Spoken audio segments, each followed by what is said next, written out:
Hello friends, आज हम class 12 chemistry chapter 7 the P block elements इसमें टॉपिक स्टार्ट करेंगे। Group 18 elements. Group 18 consist of element helium, neon, argon, krypton, xenon, radon and oganesson. Group 18 के जो element हैं उनमें helium है He, neon argon Ar, krypton Kr, xenon Xe, radon Rn और ऑर्गेनेसन Og। ये group 18 के elements हैं। All these are gases and chemically unreactive. Group 18 के सभी एलिमेंट गैसेज की फॉर्म में होते हैं और केमिकली अनरिएक्टिव होते हैं। They form very few compound because of this they are termed as noble gases. और ग्रुप 18 के एलिमेंट बहुत ही कम कंपाउंड बनाते हैं, इसलिए इनको हम नोबल गैसेज के नाम से भी जानते हैं। अब ये केमिकली अनरिएक्टिव क्यों होते हैं? क्योंकि जो इनकी वैलेंस शेल होती है वो पूरी की पूरी फिल्ड होती है, फुली फिल्ड होती है। जैसे कि हमारे पास हीलियम है, एटॉमिक नंबर 2। अगर हम इसकी इलेक्ट्रॉनिक कॉन्फ़िगरेशन करें 1s2, तो यहाँ पर इसकी जो एक ही शेल है इसमें, और जो ये वैलेंस शेल है ये पूरी की पूरी फिल्ड है, क्योंकि 1s में 2 ही इलेक्ट्रॉन आ सकते हैं, इसलिए ये केमिकली अनरिएक्टिव होती है। नियोन की अगर हम बात करें, एटॉमिक नंबर 10, 1s2, 2s2 और यहाँ पर 2p6। तो आप देख सकते हैं जो ये वैलेंस शेल है इसमें ये भी पूरी की पूरी फील्ड है, क्योंकि इसमें 8 इलेक्ट्रॉन आ सकते हैं पहले इसमें। तो यहाँ पर आप देखिए 2 इलेक्ट्रॉन इसमें और 6 इलेक्ट्रॉन इसमें, तो 8 के 8 इलेक्ट्रॉन भर गए, ऑक्टेट पूरा हो गया, यानी ये वैलेंस इलेक्ट्रॉन जो ये शेल है ये पूरी भर गई। और यही फील्ड वैलेंस शेल के कारण क्या होता है, जो ये ग्रुप 18 के एलिमेंट्स होते हैं ये केमिकली अनरिएक्टिव होते हैं, या फिर अगर कंपाउंड बनाते भी हैं तो बहुत ही कम कंपाउंड बनाते हैं, इसलिए हम इनको नोबल गैसेस के नाम से भी जानते हैं। अब पढ़ते हैं हम इनकी अक्रेंस, ये कहाँ पर पाए जाते हैं। All these gases except radon and oganesson occur in the atmosphere. तो ग्रुप 18 की ये जो सभी गैसेज हैं, रेडोन और ऑर्गेनेसन को छोड़कर, रेडोन और ऑर्गेनेसन के अलावा हीलियम, नियोन, आर्गन, क्रिप्टोन और जीनोन, ये सभी एटमोसफेयर में पाई जाती हैं। Their atmospheric abundance in dry air is 1% by volume of which argon is the major constituent। और ड्राई एयर में ये सभी गैसेज इनकी जो कंपोजिशन होती है वो 1% के करीब होती है, यानी ड्राई एयर में इनकी जो वॉल्यूम होगी वो लगभग 1% होगी इन सभी गैसेज की। और इस 1% में से भी जो ऑर्गन है उसकी ज़्यादा मात्रा होगी। एक तो हमें क्या पता लगा, रेडोन और ऑर्गेनेसन को छोड़कर सभी गैसेज एटमॉस्फेयर में पाई जाती हैं। एटमॉस्फेयर में इनकी वॉल्यूम लगभग 1% के करीब होती है, और 1% में से भी, इस 1% में से भी जो ऑर्गन है वो सबसे ज़्यादा मात्रा में होती है। Helium and sometime neon are found in minerals of radio active origin, for example pitchblende, monazite, cleveite. और हीलियम जो गैस होती है वो रेडियो एक्टिव मिनरल्स में भी पाई जाती है, जैसे कि पिचब्लेंड, मोनेजाइट, क्लेवाइट। ये जो रेडियो एक्टिव मिनरल्स हैं इनमें हीलियम गैस तो प्रेजेंट होगी, कभी कभी क्या होता है इनमें नियोन गैस भी प्रेजेंट होती है, ये आपको याद रखना है। The main commercial source of helium is natural gas. Commercially अगर हम बात करें तो सबसे इंपॉर्टेंट सोर्स है हीलियम का मीथेन, जिसको हम नेचुरल गैस के नाम से जानते हैं। कमर्शियली हम हीलियम किस चीज़ से ऑब्टेन करते हैं? नेचुरल गैस से, ये आपको याद रखना है। Xenon and radon are the rarest element of the group. और ग्रुप 18 में जो सबसे रेयर एलिमेंट हैं, जो सबसे दुर्लभ अलग एलिमेंट हैं, वो है जीनोन और रेडोन।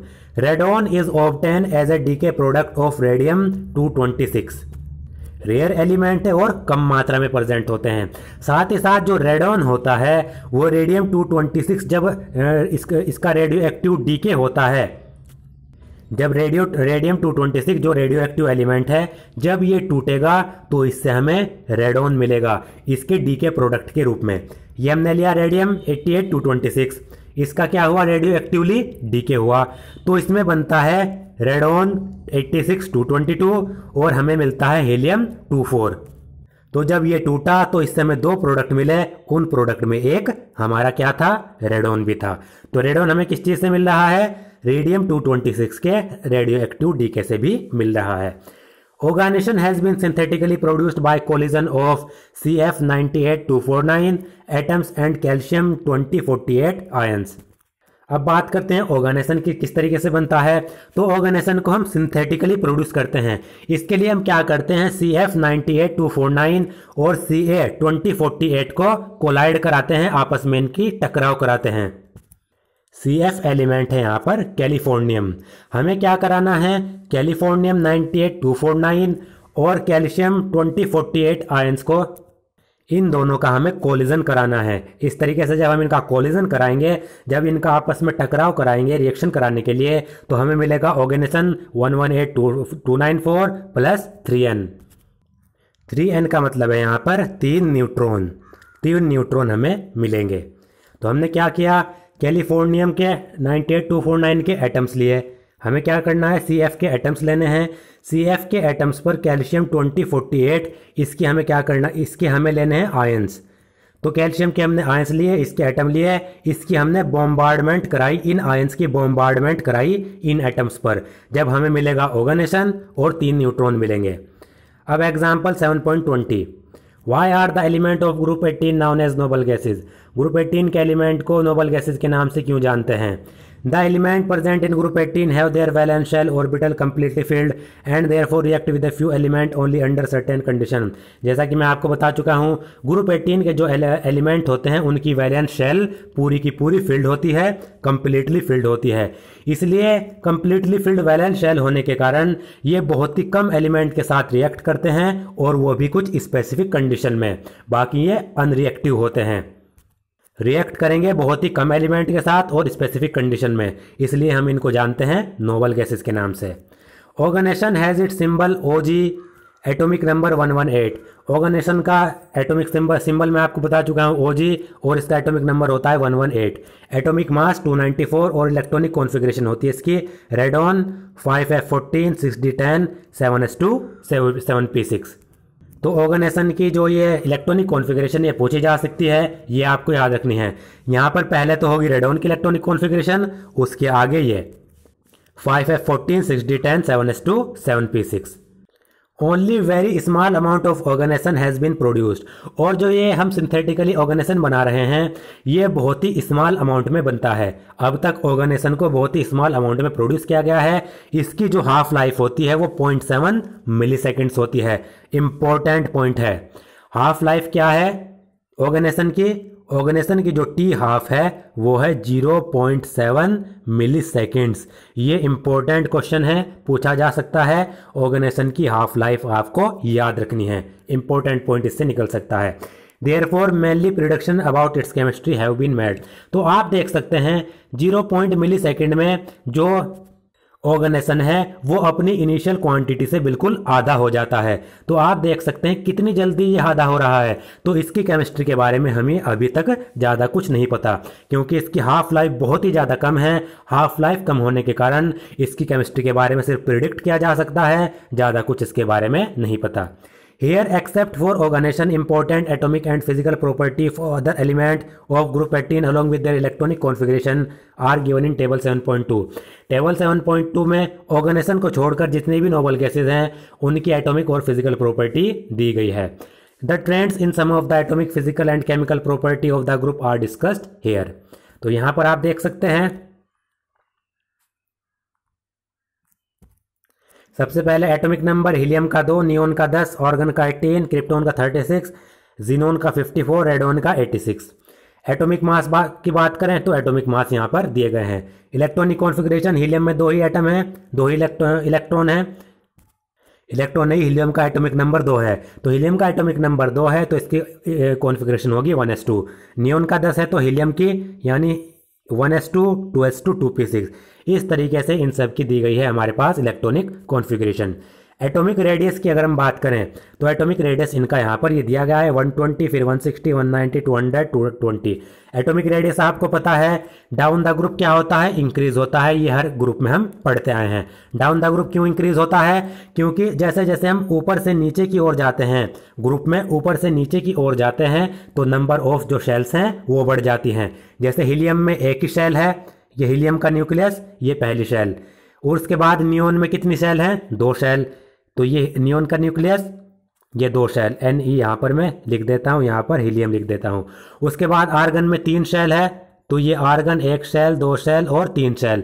तो जैसे जैसे ऊपर से नीचे की ओर आने पर एटॉमिक नंबर बढ़ता है, साइज बढ़ता है, साइज बढ़ेगा तो शेल्स बढ़ेंगी, शेल्स बढ़ेगा तो एटॉमिक रेडियस बढ़ेगी। एटॉमिक रेडियस किसे कहते हैं? ये न्यूक्लियस, न्यूक्लियस से इस न्यूक्लियस से आउटर मोस्ट सेल तक का जो डिस्टेंस होता है उसको एटॉमिक रेडियस कहते हैं। तो यहाँ पर इतना, यहाँ पर और बढ़ा, यहाँ पर और बढ़ेगा क्योंकि सेल 3 हो गई। तो हमें क्या पता चला?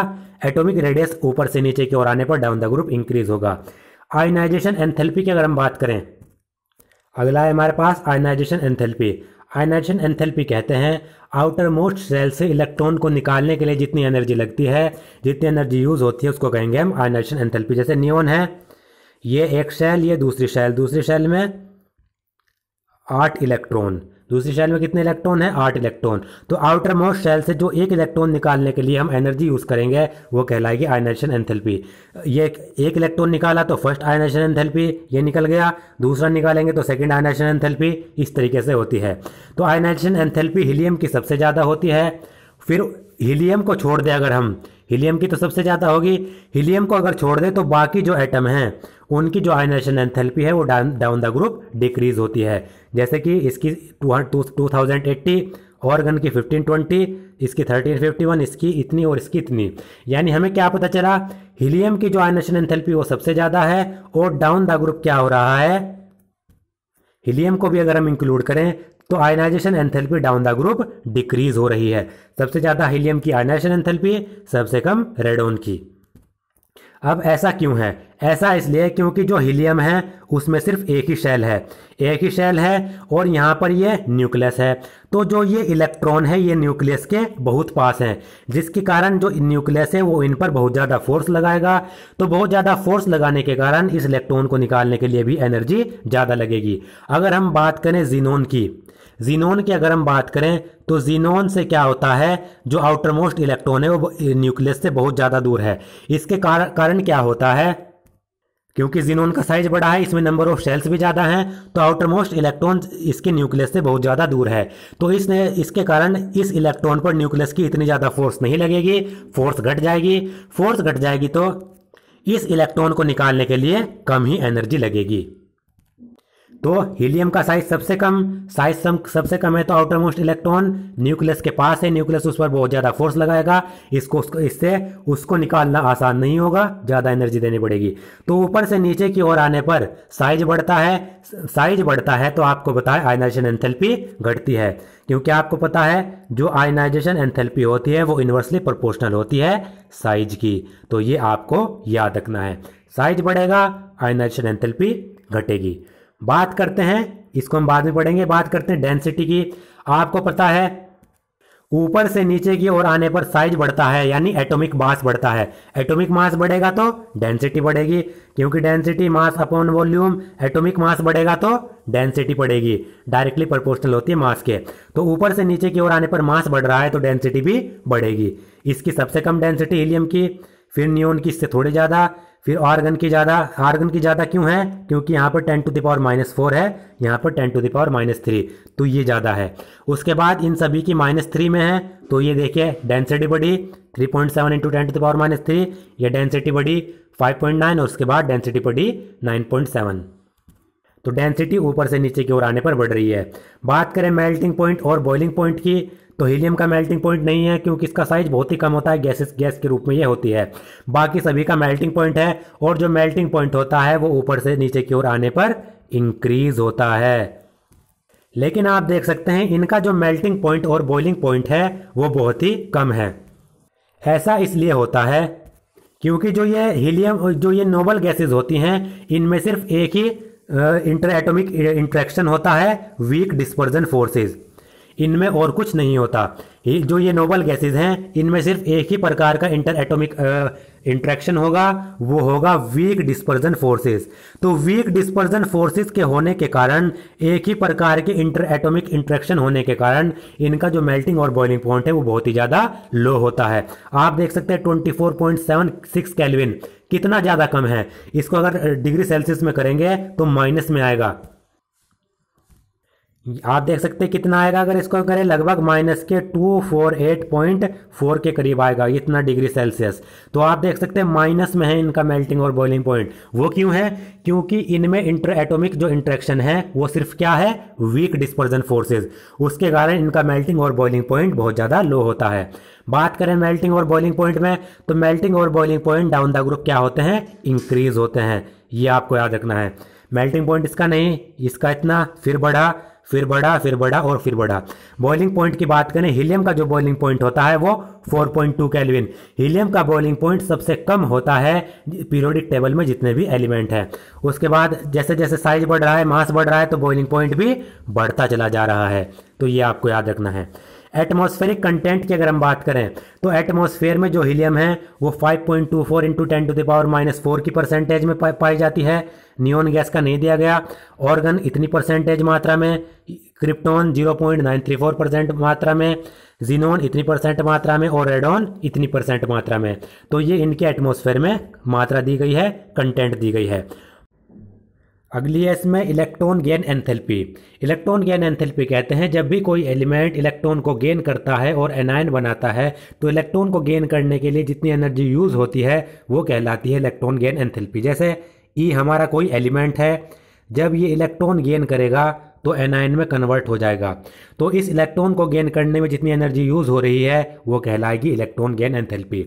ये नेगेटिव भी हो सकती है इलेक्ट्रॉन गेन एंथैल्पी, पॉजिटिव भी हो सकती है। नेगेटिव कब होगी? जब एनायन के बनने के बाद एनर्जी रिलीज हो। जब इलेक्ट्रॉन ये गेन हो रहा है, ये एलिमेंट इलेक्ट्रॉन को गेन कर रहा है, और इलेक्ट्रॉन को गेन करने के बाद अगर एनर्जी रिलीज हो रही है, तब इलेक्ट्रॉन गेन एंथैल्पी नेगेटिव में होगी। अगर एनर्जी रिलीज होगी तो इलेक्ट्रॉन गेन एंथैल्पी नेगेटिव में। और अगर इस इलेक्ट्रॉन को गेन कराने के लिए एनर्जी देनी पड़ रही है, ये इलेक्ट्रॉन जो एलिमेंट गेन कर रहा है, इसको गेन करने के लिए ये एनर्जी अब्जॉर्ब करे, इसको बाहर से एनर्जी देनी पड़े, तब इलेक्ट्रॉन गेन एंथैल्पी पॉजिटिव में होगी। यानी जब एलिमेंट एनर्जी को अब्जॉर्ब करेगा तब क्या कहलाएगी वो, इलेक्ट्रॉन गेन एंथैल्पी पॉजिटिव। अब यहां पर आप देख सकते हैं जो भी नोबल गैस है उनकी इलेक्ट्रॉन गेन एंथैल्पी पॉजिटिव है। अब इनकी इलेक्ट्रॉन गेन एंथैल्पी पॉजिटिव क्यों है, सवाल ये उठता है। ऐसा इसलिए होता है क्योंकि जो नोबल गैस है उनकी जो वैलेंस शेल या फिर आउटर मोस्ट शेल की जो इलेक्ट्रॉनिक कॉन्फ़िगरेशन होती है वो कंप्लीटली फिल्ड होती है। इनकी वैलेंस शेल कंप्लीटली फिल होगी, जिसके कारण इनकी जो इलेक्ट्रॉनिक कॉन्फ़िगरेशन है वो स्टेबल होगी। अब कोई भी एलिमेंट अपनी स्टेबल इलेक्ट्रॉनिक कॉन्फ़िगरेशन को तो ख़त्म नहीं करना चाहेगा, अपनी स्टेबिलिटी को वो इतनी आसानी से लूज नहीं कर पाएगा। तो इस स्टेबल इलेक्ट्रॉनिक कॉन्फ़िगरेशन में बाहर से इलेक्ट्रॉन देने के लिए, अगर इस स्टेबल इलेक्ट्रॉनिक कॉन्फ़िगरेशन में हमें बाहर से इलेक्ट्रॉन देना है तो हमें क्या करना पड़ेगा, इसमें एनर्जी को भी देना पड़ेगा। यानी इसको पहले एनर्जी अब्जॉर्ब करानी पड़ेगी, बाहर से हमें एनर्जी देनी पड़ेगी। बाहर से अगर हम एनर्जी दे रहे हैं तो वो कैसी होगी, पॉजिटिव में। नोबल गैस का तो पहले से ही स्टेबल इलेक्ट्रॉनिक कॉन्फ़िगरेशन, इनकी वैलेंस शेल पहले से ही फिल है, इनको इलेक्ट्रॉन चाहिए ही नहीं। अगर बाहर से हमें इलेक्ट्रॉन देना है तो साथ साथ एनर्जी देनी पड़ेगी, तब जाकर इलेक्ट्रॉन ये गेन करेगा। एनर्जी अगर हम बाहर से देंगे तो वो कैसी होगी, पॉजिटिव इलेक्ट्रॉन गेन एंथैल्पी। अब इसका हम ऑर्डर देख लेते हैं। नियोन है, सबसे ज़्यादा इलेक्ट्रॉन गेन एंथैल्पी होती है नियोन की, उससे कम आर्गोन की, और आर्गन और क्रिप्टॉन के दोनों की बराबर होती है। यहाँ पर ये Kr क्रिप्टॉन। तो नियोन की सबसे ज़्यादा, आर्गन और क्रिप्टॉन की बराबर, उससे कम जीनोन, उससे कम रेडॉन, और सबसे कम होती है हमारे पास हीलियम की। तो ये ऑर्डर हमें याद रखना है। नियोन की सबसे बराबर, आर्गन क्रिप्टॉन की दोनों की बराबर, नियोन की सबसे ज़्यादा इलेक्ट्रॉन गेन एंथैल्पी पॉजिटिव में, और जीनोन की उससे कम, रेडॉन की उससे कम, हीलियम की इलेक्ट्रॉन गेन एंथैल्पी सबसे कम। तो ये ऑर्डर आपको याद रखना है। अब आप देख सकते हैं यहाँ पर डाउन द ग्रुप जब हम जा रहे हैं, अगर हीलियम को छोड़ दें, अभी हीलियम को छोड़कर डाउन द ग्रुप अगर हम जा रहे हैं तो इलेक्ट्रॉन गेन एंथैल्पी क्या हो रही है, डिक्रीज हो रही है। ये ऑर्डर आप देख सकते हैं। ऐसा क्यों हो रहा है, क्योंकि डाउन द ग्रुप जाने पर साइज इंक्रीज हो रहा है। साइज अगर इंक्रीज हो रहा है तो इफेक्टिव न्यूक्लियर चार्ज भी इंक्रीज होगा। साइज इंक्रीज हुआ डाउन द ग्रुप जाने पर, इफेक्टिव न्यूक्लियर चार्ज भी इंक्रीज हुआ। इफेक्टिव न्यूक्लियर चार्ज अगर इंक्रीज होगा तो इलेक्ट्रॉन को एक्सेप्ट करने की जो एबिलिटी है वो भी इंक्रीज होती चली जाएगी। अब नियोन की इलेक्ट्रॉन गेन एंथैल्पी सबसे ज्यादा है। इसका मतलब क्या है? इसका मतलब है जो नियोन है वो इतनी आसानी से इलेक्ट्रॉन को गेन नहीं करेगा, उसको इलेक्ट्रॉन गेन कराने के लिए बहुत ज्यादा एनर्जी देनी पड़ेगी। जबकि रेडॉन की इलेक्ट्रॉन गेन एंथैल्पी सबसे कम है। इसका मतलब क्या है? पॉजिटिव में इसकी इलेक्ट्रॉन गेन एंथैल्पी सबसे कम है। इसका मतलब क्या है? इसका मतलब है रेडॉन आसानी से इलेक्ट्रॉन को गेन कर लेगा। किसके मुकाबले? नियोन के मुकाबले। यानी रेडॉन को इलेक्ट्रॉन गेन कराने के लिए उतनी एनर्जी देनी नहीं पड़ेगी नियोन के मुकाबले। तो जिसकी पॉजिटिव में इलेक्ट्रॉन गेन एंथैल्पी जितनी ज़्यादा, उतनी डिफिकल्टी से क्या करेगा? वो इलेक्ट्रॉन को गेन करेगा। तो नियोन की इलेक्ट्रॉन गेन एंथैल्पी पॉजिटिव में सबसे ज़्यादा, तो ये सबसे ज़्यादा डिफिकल्टी से इलेक्ट्रॉन को गेन करेगा। और हीलियम की सबसे कम है। हीलियम की रेडॉन से भी कम है। इसका मतलब जो हीलियम है वो नियोन के मुकाबले या इन सब के मुकाबले सबसे आसानी से इलेक्ट्रॉन को गेन कर लेगा, क्योंकि इसको इलेक्ट्रॉन गेन कराने के लिए बहुत ही कम एनर्जी देनी पड़ेगी इन सब के मुकाबले। अब हमने देखा जो हीलियम है वो तो नियोन से भी उसका साइज कम है, सबसे कम साइज है, लेकिन फिर भी इसकी इलेक्ट्रॉन गेन एंथैल्पी सबसे कम। हीलियम का साइज भी कम, जैसा कि हम देख रहे हैं साइज इधर से अगर हम देखें, इधर से इसका साइज सबसे बड़ा है। साइज अगर कम होता जा रहा है तो इलेक्ट्रॉन गेन एंथैल्पी बढ़ती चली जा रही है, लेकिन हीलियम का साइज सबसे कम है, फिर भी इसकी इलेक्ट्रॉन गेन एंथैल्पी सबसे कम है, सबसे लेस है। इसका कारण क्या है? तो इसको बताने से पहले मैं आपको बता देता हूं जो नियोन है उसकी इलेक्ट्रॉन गेन एंथैल्पी इतनी ज़्यादा क्यों है। तो देखिए हमारे पास नियोन है, atomic number 10, 1s2 2s2 2p6। ये हमारे पास यहाँ पर नियोन, ये 1s2 वाली और ये 2p6 वाली ऑर्बिटल, ये 1s2 वाली और ये 2s2 2p6 वाली, यानी ये सेकंड शेल। अब यहाँ पर होता क्या है, जो इसकी नियोन की जो ये सेकंड शेल है ये तो कंप्लीटली फिल है, पूरी की पूरी है, भरी हुई है। अब हमें बाहर से कोई इलेक्ट्रॉन देना है। इसमें कितने इलेक्ट्रॉन आ सकते हैं? 8 इलेक्ट्रॉन आ सकते हैं, और आठों के आठों इसमें भरे हैं, 2s में और 2p में 6, यानी इस सेकंड शेल में 8 के 8 इलेक्ट्रॉन फिल है। बाहर से देना है हमें 1 इलेक्ट्रॉन। अब जब ये शेल पूरी की पूरी फिल है, इस इलेक्ट्रॉन को हम देंगे कहाँ? ये इलेक्ट्रॉन जाएगा कहाँ? दिक्कत तो ये आती है क्योंकि ये 1s2 ये तो अंदर की सेल है, भरी हुई है। बाहर वाली 2s सेल में ये सेकंड शेल है, इसमें 8 के 8 इलेक्ट्रॉन भरे हैं, 8 से ज़्यादा इसमें आ ही नहीं सकते नियोन में। अब ये हम जब बाहर से इलेक्ट्रॉन दे रहे हैं, अब ये इलेक्ट्रॉन जाएगा कहाँ? तो इस जो ये बाहर से हम इलेक्ट्रॉन हैं, इसको अगर इसमें नियोन इसको एक्सेप्ट करेगा, नियोन को अगर इस इलेक्ट्रॉन को एक्सेप्ट करना है तो इसको एक और शेल बनानी पड़ेगी। वो कौन सी शेल बनानी पड़ेगी? इसको 3s शेल बनानी पड़ेगी, क्योंकि ये सेकंड शेल में तो ये नहीं कन्वर्ट, सेकंड शेल में तो ये गेन नहीं कर सकता, इसको थर्ड शेल बनानी पड़ेगी। अगर इसको थर्ड शेल बनानी है, थर्ड शेल में ये इलेक्ट्रॉन को गेन करना है, तो शेल बनाने के लिए एनर्जी भी ज़्यादा चाहिए होती है, बहुत हाई एनर्जी लगती है। एक बार मैं फिर से बता देता हूं, नियोन की जो सेकंड शेल है वो कंप्लीटली फिल्ड है। कंप्लीटली फिल्ड होने के कारण बाहर से अगर इलेक्ट्रॉन देना है वो सेकंड शेल में नहीं आ सकता। तो जो बाहर से ये इलेक्ट्रॉन आ रहा है, इसको लेने के लिए, इसको गेन करने के लिए नियोन को एक और शेल बनानी पड़ेगी। एक और शेल बनाने के लिए उसको क्या करना पड़ेगा? बहुत ज़्यादा एनर्जी की आवश्यकता होगी, तो इसकी जो इलेक्ट्रॉन गेन एंथैल्पी है वो भी बहुत ज़्यादा हाई हो जाएगी। यह बात करी हमने नियोन की। बात करें अगर ऑर्गन की, ऑर्गन का एटॉमिक नंबर होता है हमारे पास 18, तो इसकी आउटर मोस्ट इलेक्ट्रॉनिक कॉन्फ़िगरेशन क्या होगी? 3s2 3p6। यह आउटर मोस्ट शेल की मैंने बना दी। और यहाँ पर आपको पता है थर्ड शेल में d ऑर्बिटल भी होती है। तो देखिए ये ऑर्गन मैंने बनाया, 1s1 ये 2 और ये 3, और इसमें थर्ड शेल में कितने इलेक्ट्रॉन इसके पास? 8। और आपको पता है थर्ड शेल में d ऑर्बिटल भी है, तो थर्ड शेल में टोटल इलेक्ट्रॉन कितने आ सकते हैं? 18 इलेक्ट्रॉन आ सकते हैं। तो अगर ये इलेक्ट्रॉन इसको गेन करना है तो आप देख सकते हैं इसको इलेक्ट्रॉन गेन करने के लिए अलग से जो शेल है वो नहीं बनानी पड़ेगी, क्योंकि इसके पास जो ये थर्ड शेल है उसमें ही जगह खाली है, उसमें ये जो d ऑर्बिटल है ये खाली है। नियोन के केस में ऐसा नहीं था, वहां पर 2 सेकंड शेल में डी ऑर्बिटल तो नहीं थी, सीधा उसे क्या करना पड़ रहा था, अगली शेल बनानी पड़ रही थी। लेकिन ऑर्गन के केस में ऐसा नहीं है। ऑर्गन के केस में जो बाहर से इलेक्ट्रॉन हम ले रहे हैं ये इसी वैलेंस शेल में ही गेन करेगा। ऑर्गन क्या करेगा, बाहर से इलेक्ट्रॉन इसी वैलेंस शेल में गेन कर लेगा। तो इसी वैलेंस शेल में अगर इसको गेन करनी है इलेक्ट्रॉन, तो इसको इसके लिए इतनी ज़्यादा एनर्जी नहीं लगेगी। नियोन के मुकाबले जो एनर्जी है वो कम लगेगी। इसका कॉन्फ़िगरेशन स्टेबल है क्योंकि इसके पास 8 इलेक्ट्रॉन है, ऑक्टेट इसका पूरा है। स्टेबल इलेक्ट्रॉनिक कॉन्फ़िगरेशन आर्गन का भी है, लेकिन जो ये इलेक्ट्रॉन है ये गेन कर लेगा उसी शेल में, इसी क्वांटम की इस सब शेल में, 3D सब शेल में, जिसके कारण इसको अलग से शेल बनाने के लिए एनर्जी नहीं देनी पड़ेगी। बस ये होगा क्योंकि यहाँ पर स्टेबल इलेक्ट्रॉनिक कॉन्फ़िगरेशन है, तो इस स्टेबल इलेक्ट्रॉनिक कॉन्फ़िगरेशन को ख़त्म करने के लिए कुछ अमाउंट में बाहर से एनर्जी देनी पड़ेगी जब ये इलेक्ट्रॉन गेन करेगा।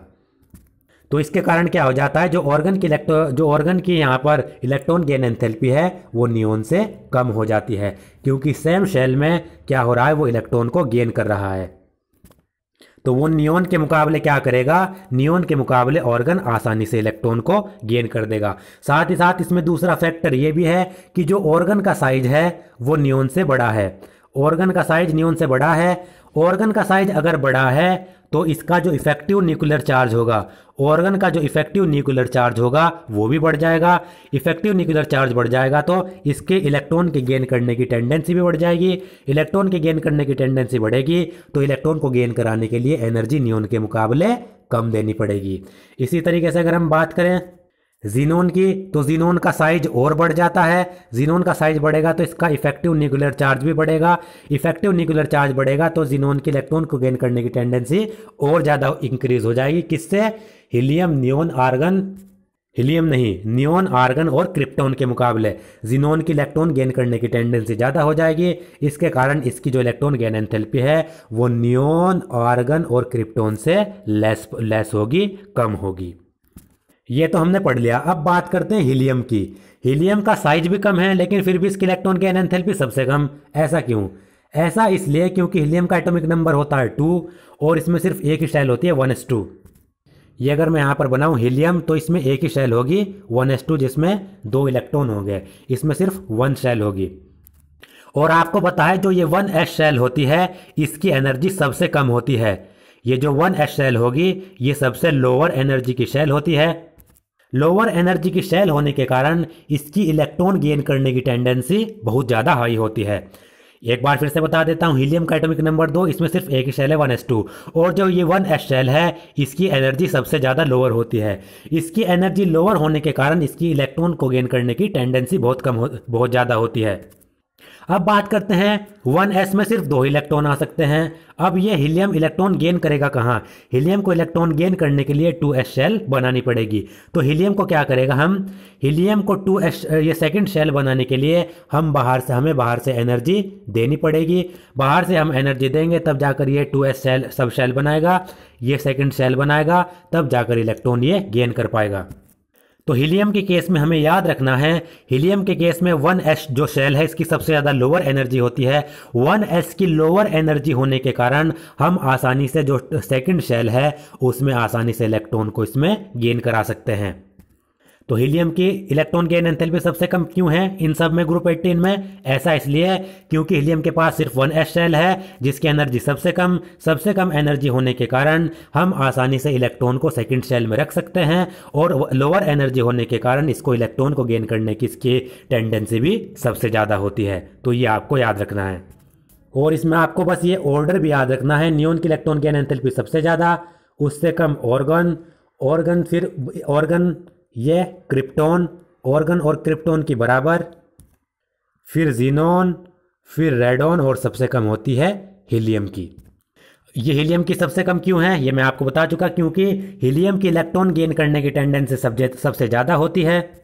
सबसे ज़्यादा इलेक्ट्रॉन गेन करने की टेंडेंसी इसकी क्यों होगी? क्योंकि इसमें 1s होता है। 1s शेल में सबसे कम लोअर एनर्जी का जो 1s शेल होगी वो सबसे लोअर एनर्जी की शेल होगी। तो 1s अगर सबसे लोअर एनर्जी की शेल होगी तो 2s शेल में इलेक्ट्रॉन को पुट करना 2s ऑर्बिटल में बहुत आसान हो जाता है इसकी लोअर एनर्जी के कारण। तो ये ऑर्डर आपको याद रखना है।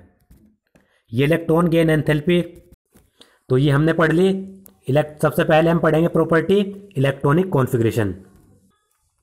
All noble gases have general electronic configuration NH2 NP6। सभी नोबल गैसेस का general electronic configuration NH2 NP6 होगा। जैसे कि नियोन का इलेक्ट्रॉनिक कॉन्फ़िगरेशन आउटर मोस्ट का 2s2 2p6, बाकी इधर हीलियम का तो होगा ही। ऑर्गन का होगा, नियोन ऑर्गन थर्ड पीरियड में है तो 3s2 3p6। तो आउटर मोस्ट शेल का इलेक्ट्रॉनिक कॉन्फ़िगरेशन NH2 NP6 होगा, हीलियम को छोड़कर, क्योंकि हीलियम का 1s2 होता है, 2 ही एटॉमिक नंबर इसका होता है। Many of the property of noble gases include their inactive nature are ascribe to their close shell structure. और ज़्यादातर जो प्रॉपर्टी होती है नोबल गैस की, क्योंकि एक प्रॉपर्टी इनकी क्या होती है, ये नेचर में इनएक्टिव होते हैं, केमिकली इनएक्टिव। वो किसके कारण? क्योंकि इनकी वैलेंस शेल फिल होती है। आयनाइजेशन एंथैल्पी की अगर हम बात करें, due to stable electronic configuration these gases exhibit very high ionization enthalpy. आपको पता है जो नोबल गैसेज होती हैं उनका इलेक्ट्रॉनिक कॉन्फ़िगरेशन स्टेबल होता है, इनका स्टेबल इलेक्ट्रॉनिक कॉन्फ़िगरेशन होता है, इनकी वैलेंस शेल कंप्लीटली फिल्ड होती है, इसके कारण इनकी आयनाइजेशन एंथैल्पी भी बहुत ज़्यादा हाई होती है। आपको पता है पूरे पीरियोडिक टेबल में इनकी आयनाइजेशन एंथैल्पी सबसे ज़्यादा होगी। ऐसा क्यों? ऐसा इसलिए होता है क्योंकि इनकी जो आउटर मोस्ट शेल होती है वो सबसे ज़्यादा फिल होती है, कंप्लीटली फिल्ड होती है। आउटर मोस्ट शेल अगर कंप्लीटली फिल्ड होगी तो इनका इलेक्ट्रॉनिक कॉन्फ़िगरेशन स्टेबल होगा। स्टेबल इलेक्ट्रॉनिक कॉन्फ़िगरेशन होने के कारण इनकी आउटर मोस्ट शेल से इलेक्ट्रॉन निकालना बहुत ही ज़्यादा हार्ड हो जाता है, क्योंकि कोई भी एलिमेंट अपनी स्टेबल स्टेट में रहना चाहता है। अब ये अगर इलेक्ट्रॉन निकाल देंगे, इलेक्ट्रॉन अगर ये दे देंगे आसानी से, तो ये अनस्टेबल हो जाएंगे। तो स्टेबिलिटी को बचाने के लिए इनकी आयनाइजेशन एंथैल्पी बहुत ज़्यादा हाई होती है, ये आसानी से इलेक्ट्रॉन रिलीज नहीं करते। अगर हमें इनसे इलेक्ट्रॉन निकालना है तो बहुत ही ज़्यादा एनर्जी की आवश्यकता होगी, क्योंकि कोई भी एलिमेंट अपनी स्टेबिलिटी इतनी आसानी से नहीं छोड़ता। तो ये आपको याद रखना है। However, it decreases down the group with increase in atomic size। लेकिन आयनाइजेशन एंथैल्पी आपको पता है जैसे जैसे एटॉमिक साइज बढ़ेगा तो ionization enthalpy down the group decrease होगी। एटॉमिक रेडियस हम पढ़ चुके हैं, डाउन द ग्रुप जाने पर एटॉमिक रेडियस इंक्रीज होगा क्योंकि एटॉमिक नंबर बढ़ता है। इलेक्ट्रॉन गेन एंथैल्पी की अगर हम बात करें, जो नोबल गैसेज होती है उनका इलेक्ट्रॉनिक कॉन्फ़िगरेशन स्टेबल होता है, तो इनमें कोई भी टेंडेंसी नहीं होती कि ये इलेक्ट्रॉन को गेन करें, इसलिए इनकी जो इलेक्ट्रॉन गेन एंथैल्पी होती है वो पॉजिटिव में होती है और लार्ज होती है, क्योंकि स्टेबल इलेक्ट्रॉनिक कॉन्फ़िगरेशन है NH2 NP6। तो ये नहीं चाहेंगे कि बाहर से कोई इलेक्ट्रॉन आए और इनको अनस्टेबल करे, तो ये रेजिस्ट करते हैं कि बाहर से कोई इलेक्ट्रॉन आए या फिर अंदर से कोई इलेक्ट्रॉन निकले। अंदर से ना तो ये इलेक्ट्रॉन देना चाहते हैं, अंदर से इलेक्ट्रॉन नहीं देना चाहते, इसलिए आयनाइजेशन एंथैल्पी ज़्यादा होती है। बाहर से कोई इलेक्ट्रॉन ये लेना नहीं चाहते, इसलिए इलेक्ट्रॉन गेन एंथैल्पी इनकी पॉजिटिव में होती है और लार्ज होती है। अंदर से इलेक्ट्रॉन, बाहर से इलेक्ट्रॉन देने के लिए भी इनको एनर्जी देनी पड़ती है। अब बात करते हैं इनकी फिजिकल प्रॉपर्टीज की। सभी नोबल गैसेज मोनोएटमिक होती है, जैसे कि हीलियम मोनोएटम के रूप में, नियोन भी मोनोएटम के रूप में, एक ही एटम इनमें होता है। ये कलरलेस होती हैं, ऑर्डरलेस होती हैं, कोई गंध नहीं इसमें होती, और टेस्टलेस होती है। They are sparingly soluble in water, और ये वाटर में बहुत ही कम सोल्यूबल होती हैं। इनका मेल्टिंग और बॉइलिंग पॉइंट भी बहुत ज़्यादा लो होता है। ऐसा क्यों? क्योंकि इनमें एक ही प्रकार का इंटर एटॉमिक इंट्रैक्शन होता है। वो कौन सा? Weak dispersion force. इनमें एक ही प्रकार का इंटर एटॉमिक इंट्रैक्शन होगा, वीक डिस्पर्जन फोर्स, बाकी और कुछ भी नहीं होगा, ना वंडरवाल फोर्स होगी ना कुछ। इसके कारण इनका मेल्टिंग और बॉइलिंग पॉइंट भी बहुत ज़्यादा लो होता है। हीलियम का सबसे ज़्यादा लोवेस्ट बॉइलिंग पॉइंट होगा। हीलियम का बॉइलिंग पॉइंट सबसे कम होता है 4.2 kelvin of any noun substance. यानी कोई अब तक जो भी सब्सटेंस डिस्कवर किए गए हैं, अब तक जो भी सब्सटेंस डिस्कवर किए गए हैं, उनमें से हीलियम का बॉइलिंग पॉइंट सबसे ज़्यादा लो होता है 4.2 केल्विन। हीलियम के अलावा किसी भी सब्सटेंस का इससे कम बॉइलिंग पॉइंट नहीं होता, ये आपको याद रखना है। It has an unusual property of diffusing through the most commonly used laboratory materials such as rubber, glass और प्लास्टिक। और हीलियम की एक इम्पोर्टेंट प्रॉपर्टी होती है कि यह मटेरियल में डिफ्यूज हो जाती है। यानी हम जो लेबोरेटरी में मटेरियल यूज़ करते हैं, मान लीजिए लेबोरेटरी में हम प्लास्टिक की कोई एक बोतल यूज़ कर रहे हैं, और प्लास्टिक की जो ये बोतल है ये ऊपर से बंद है। अगर हम यहाँ पर क्या रख दें, हीलियम गैस रख दें, तो हीलियम गैस की एक प्रॉपर्टी होती है कि ये रबर, ग्लास और प्लास्टिक की जो चीज़ें होती हैं उनकी वाल से डिफ्यूज़ हो जाती है। यानी ये हमने कोई प्लास्टिक की बोतल ली, प्लास्टिक की बोतल को ऊपर से भी बंद कर दिया, तो जो ये हीलियम गैस है ये इसकी वाल से डिफ्यूज़ होकर अंदर पहुंच जाएगी। ये इसकी प्रॉपर्टी होती है। मान लीजिए हमने ग्लास की कोई एक ट्यूब ले ली, ये ग्लास का हमने एक बीकर ले लिया और इसको हमने ऊपर से भी बंद कर दिया। बीकर बना लेते हैं ये इस तरीके से, यहाँ से बंद और इस तरीके से ऊपर से इसको हमने बंद कर दिया। ये हमने ग्लास का एक बीकर लिया और इसके आसपास रख दी हीलियम गैस। तो हीलियम गैस की प्रॉपर्टी क्या है कि ये ग्लास, प्लास्टिक और रबर की वाल से डिफ्यूज हो जाती है और इसकी वाल से डिफ्यूज होकर अपने आप अंदर पहुंच जाएगी। तो ये इसकी प्रॉपर्टी होती है, ये आपको याद रखना है। हीलियम की डिफ्यूजिंग प्रॉपर्टी ये पूछा जा सकता है। अब नोबल गैसेस का वेरी लो बॉइलिंग पॉइंट क्यों होता है ये हमें बताना है। Noble gases being monoatomic have no interatomic force except weak dispersion force. जैसा कि मैं आपको बता चुका, नोबल गैस मोनोएटॉमिक होती है तो इनमें वीक डिस्पर्जन फोर्स के अलावा कोई भी इंटर एटॉमिक फोर्स नहीं होती, इसलिए they are liquefied at very low temperature. इसलिए इनको लो टेम्परेचर पर लिक्विफाई किया जा सकता है और इस लिक्विड से लो टेम्परेचर पर ही इनको वेपर में कन्वर्ट किया जा सकता है। इसलिए इनका बॉइलिंग पॉइंट बहुत ही लो होता है, क्योंकि बस एक पॉइंट याद रखना है, इनमें नोबल गैसेज में वीक डिस्पर्जन फोर्स के अलावा कोई भी फोर्स काम नहीं करती, इसके कारण बॉइलिंग पॉइंट इनका लो होता है।